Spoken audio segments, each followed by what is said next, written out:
Mesdames, Mesdemoiselles et Messieurs, bonjour. Mesdames, Mesdemoiselles et Messieurs, bonjour.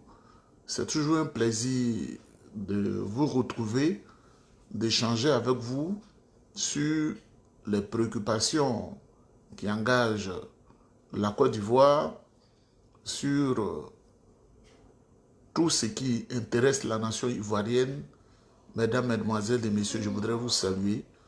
C'est vrai que nous pouvons parler des pays de l'AES, nous pouvons parler de tous les pays africains, tous les sujets qui engagent la vie de l'humanité.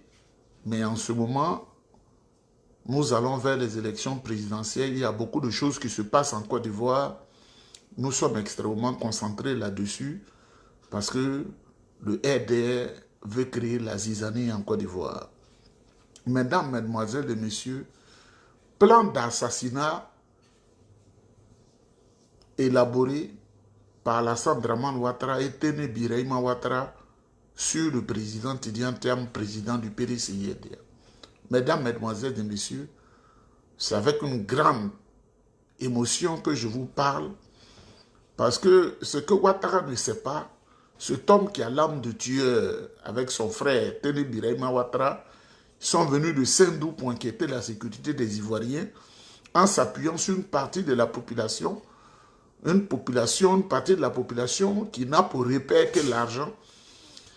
Sans foi ni loi, mesdames, mesdemoiselles et messieurs, Alassane Ouattara a décidé d'assassiner le président du PDCI-RDA, le président Tidiane Thiam. Le plan qui a été élaboré, c'est que le président Tidiane Thiam aime voyager en jet privé. Et vous savez, le périmètre aéroportuaire et sa zone entre les eaux sont contrôlés par le gouvernement, par la gendarmerie, par les armées, les forces armées. Alors, selon le colonel qui nous donne l'information, qui est au cœur de ce plan diabolique et qui sait que ce plan va détruire la Côte d'Ivoire, le colonel dit: cher frère, rappelle-toi de ce qui est arrivé à Juvenal Abiyarimana et Melchior Ndadaye. Juvenal Abiyarimana était le président du Rwanda et Melchior Ndadaye, président du Burundi. Excusez-moi. Après une réunion dans une capitale donnée, les deux chefs d'État ont décidé de monter dans le Falkland 100 pour venir au Rwanda. Il y a des forces obscures qui étaient blotties quelque part à 100 mètres de l'aéroport, qui ont abattu ce jet privé-là, cet avion, et ces deux présidents sont morts. C'est le début du génocide au Rwanda entre les Tutsis et les Hutus.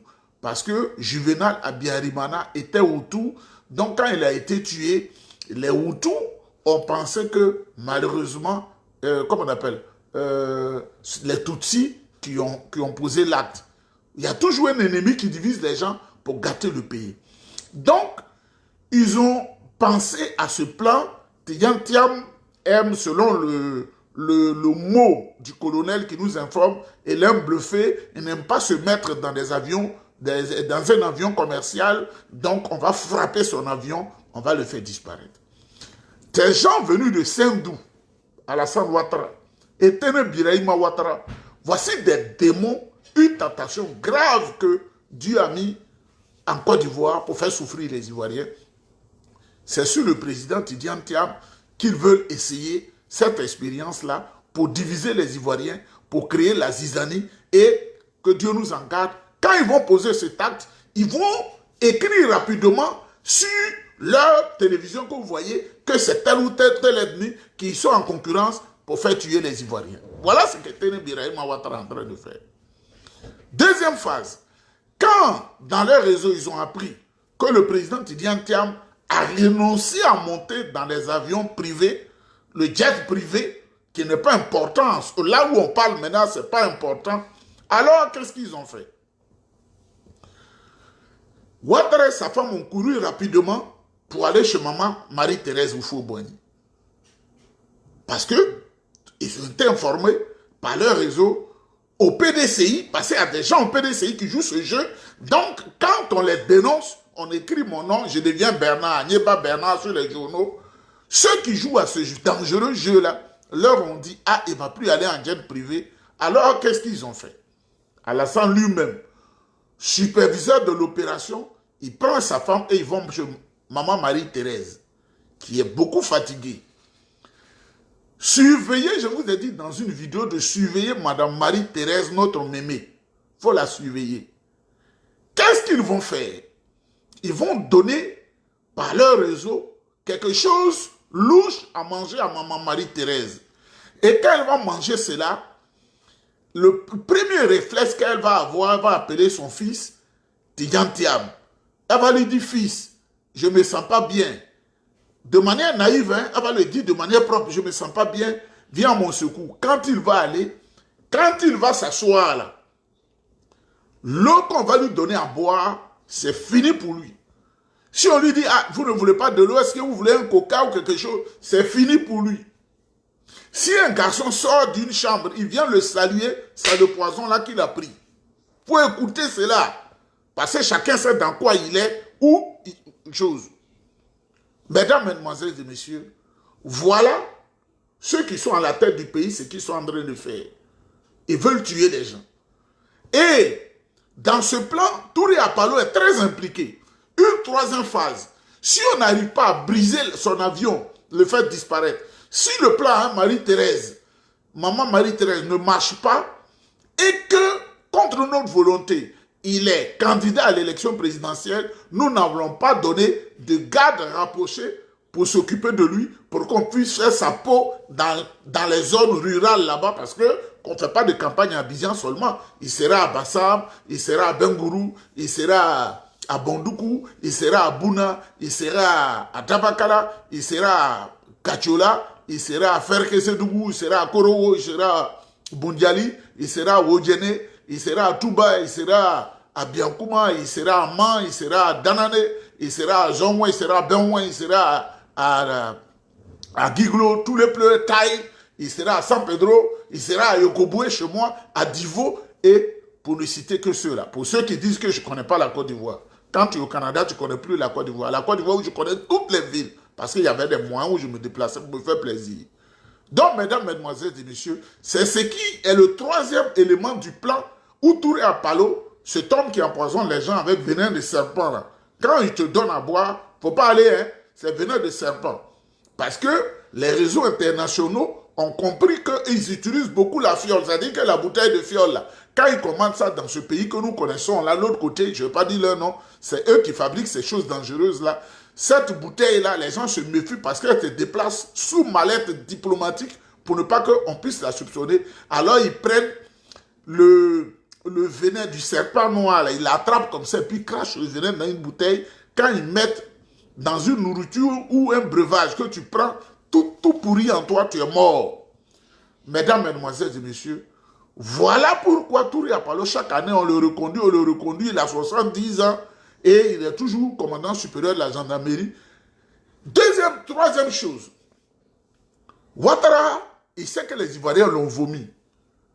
Une autre stratégie, actuellement où je vous parle, là, ils veulent faire un coup d'État en interne, un coup d'État comme Oligui Nguema a fait au Gabon. Là. Ils veulent faire un coup d'État. Ouattara a réuni les généraux sur la base tribale, ils veulent faire un coup d'État. Ça, je vous le dis, il faut être vigilant. Ils veulent faire un coup d'État. À toute la Côte d'Ivoire, je vous dis, le colonel me dit, ils veulent faire un coup d'État. C'est un colonel du Nord. Mais il n'aime pas ça. Il veut faire un coup d'État. Téné Birahima veut faire un coup d'État, mettre un plaisantin de général, et quelques jours après, il dit, c'est Téné Birahima Ouattara qui a été cautionné là, parce qu'ils ont peur. Mesdames, mesdemoiselles et messieurs, c'est pourquoi tous ceux qui parlent, qui dénoncent cela, ils ont mis les gens sur leur dos. Tous ceux qui dénoncent cela, ils ont mis les gens sur leur dos. Parce que nous sommes dans un combat trop difficile. Moi, ils m'ont tenté 2 procès ici. Ils ont tenté 2 procès. Et ils ont perdu lamentablement. Parce qu'ils ont parlé de diffamation.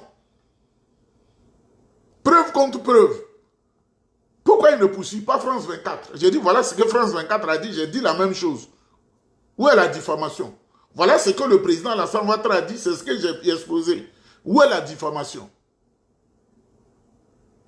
Et c'est pourquoi nous sommes obligés de dépenser beaucoup d'argent pour prendre des avocats. Je voudrais saluer cet ami à qui j'ai dit, pardon, aide-moi un peu, parce que les frais d'avocat deviennent très lourds. Il a dit, je vais t'aider. Après, il dit, non, ma maman est dans telle clinique. J'ai payé 12 millions pour la faire sortir. 12 millions en République de Côte d'Ivoire. Vous voyez, au PDCI, on est souvent, il y a des faux, hein. 12 millions, je viens de payer 12 millions pour faire sortir ma maman. Quand tu ne peux pas te dire, je ne peux pas, je ne peux pas t'aider, et puis on voit d'autres personnes. On ne dit pas à l'avocat, monsieur l'avocat, c'est vrai, je viens de vous donner 5 000 $, mais quelqu'un va m'aider. Et puis après, on dit autre chose. Quand tu ne peux pas, tu dis, je ne peux pas. Et puis, ça ne va pas quelque part. Mesdames, mesdemoiselles et messieurs, ils ont mis des gens à Bamako en ce moment sur Isaac Kofi. Pour tous ceux qui m'écoutent, dites à Isaac Kofi, ce n'est pas parce qu'on est jeune qu'on ne se surveille pas. Moi, j'ai peur pour lui. Les restaurants, les boîtes de nuit, même les breuvages. Vous savez, en France, celui qui a vendu le petit Souleymane Gbagbo Koné là, c'est son ami de tous les jours. Son ami qui vient chez lui, font tout, qui ne soupçonne pas. C'est lui qui a vendu Souleymane Gbagbo Koné. Il dit, je vais aller me promener, viens, tu vas m'accompagner. Les gens étaient en bas, on l'a pris. Nous sommes dans une période où on ne dit plus, je fais confiance à qui que ce soit. Sinon, tu as disparu éternellement. Dites à Isaac Kofi, mon homo, que j'ai peur. Ils sont en Bamako. Et comme ils parlent aussi la même langue, ils sont infiltrés, ils veulent faire sa peau, qu'ils sachent quoi manger, qu'ils sachent quoi faire, qu'ils sachent tout ce qu'il faut faire, que Dieu le protège. Il faut te surveiller et puis Dieu va te surveiller. Mesdames, mesdemoiselles et messieurs, il faut protéger la maman Thérèse. La vidéo ne sera pas longue. Vous-même imaginez, nous allons vers une élection qui a été déjà truquée par Koulibaly Kouibiet. Le Kui, Kouibiet. Imaginez, 2 millions d'étrangers sur la liste électorale en Côte d'Ivoire. 2 millions d'étrangers. Quand on fait les croisements là, ils sont de telle nationalité, puis ils sont ivoiriens sur la liste. Ils ont été recrutés dans des campements, ils ont été recrutés dans des villages. Les gens venus des pays de l'Interland, c'est-à-dire de l'autre côté. 2 millions d'étrangers sur la liste électorale. Des gens qui ont plus de 115 ans. Ils sont 4724. Ah, Dieu leur a prêté vie, hein. 4724 personnes ont plus de 120 ans. 110 ans, 120 ans. Ah, Côte d'Ivoire. Les gens vivent trop aussi, hein. Les mamans qui ont plus de 25 enfants sont 9204. 9204. Même les souris ne font pas 25 enfants. Même le chien, la chienne, elle ne fait pas 25 bébés. Mais en Côte d'Ivoire, 9204 mères ont plus de 25 enfants. C'est-à-dire, ils sont assis dans leur bureau, et puis si tu t'appelles par exemple Koné Mariam, on donne ton extrait à plus de 1000 étrangers. Si tu t'appelles Koudou Nadège, on met ton nom à 5000 étrangers. Si tu t'appelles Téné Koulibaly, on donne ton extrait à 5000 personnes. Si tu t'appelles Gueye Madeleine, on donne un extrait à 5000 personnes. Si tu t'appelles Kwasi Irène, on donne un extrait à 10 000 personnes. On est à 9200 mères qui ont plus de 25 enfants. Mesdames, mesdemoiselles et messieurs. Comme le dit le ministre Cissé Bakongo, que nous allons écouter ici, excusez-moi, comme le dit le ministre Cissé Bakongo, on va l'écouter.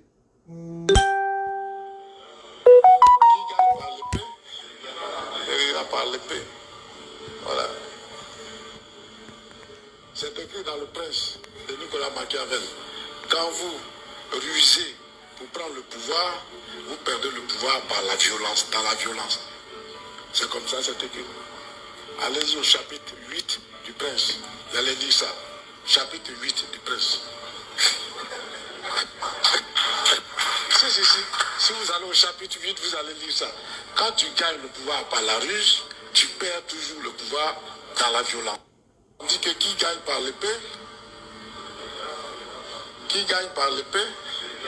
périra par l'épée. Voilà. C'est écrit dans le Prince de Nicolas Machiavel.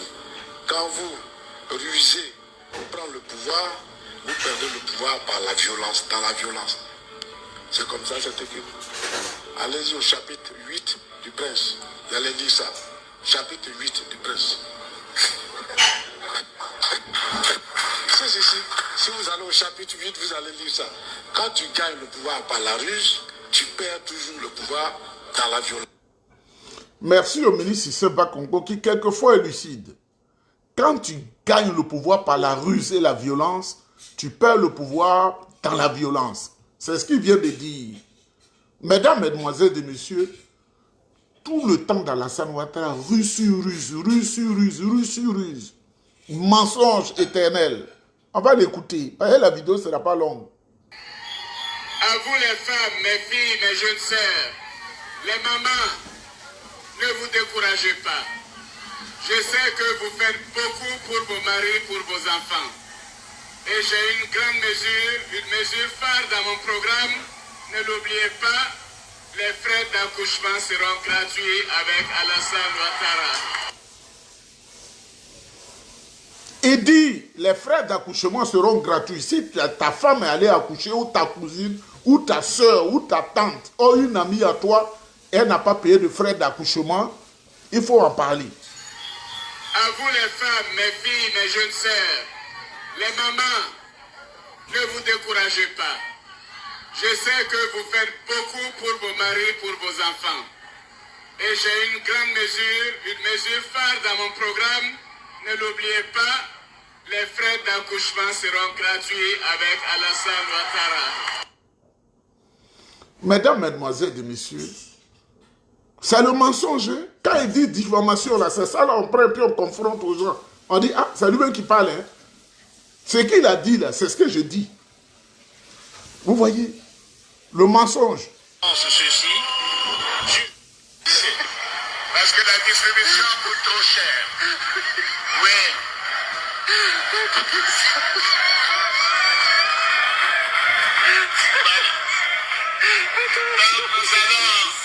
Nous avons décidé donc il faut mettre fin au monopole de la CIE et de la SODES.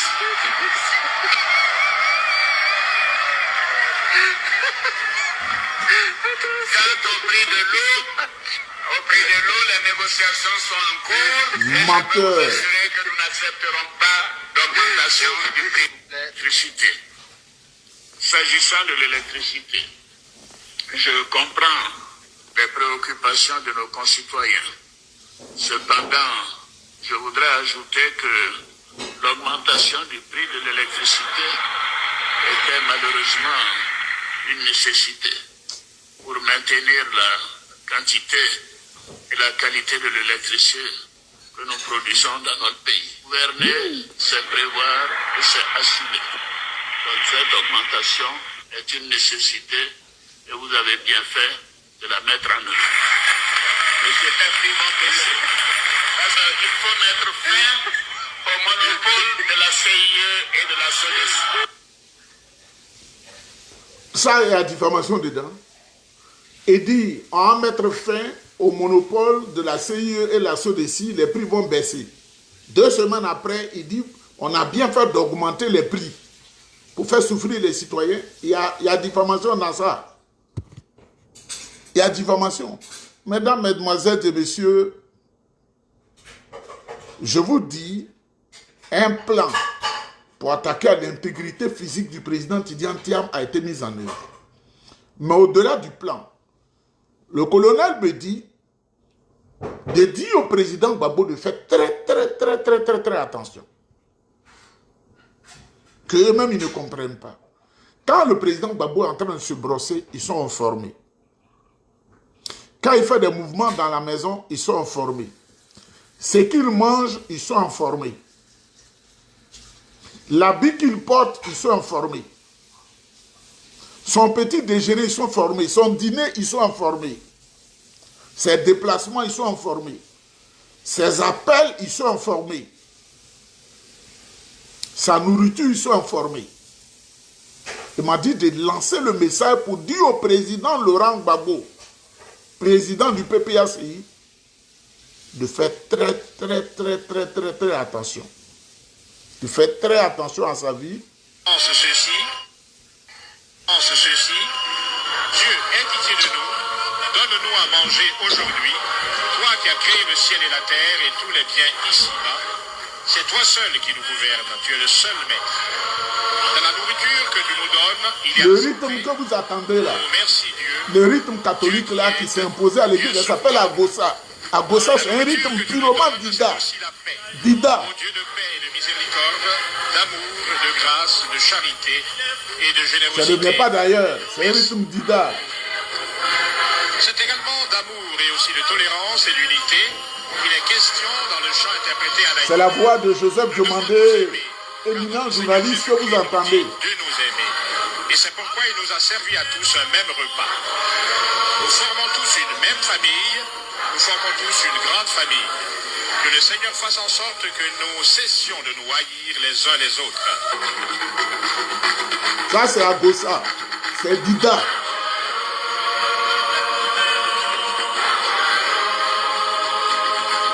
Si tu ne sais pas là.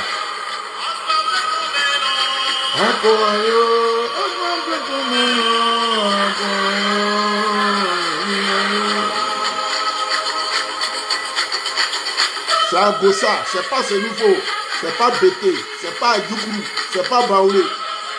Le rythme, c'est Dida. Si tu ne sais pas là, je te le dis aujourd'hui.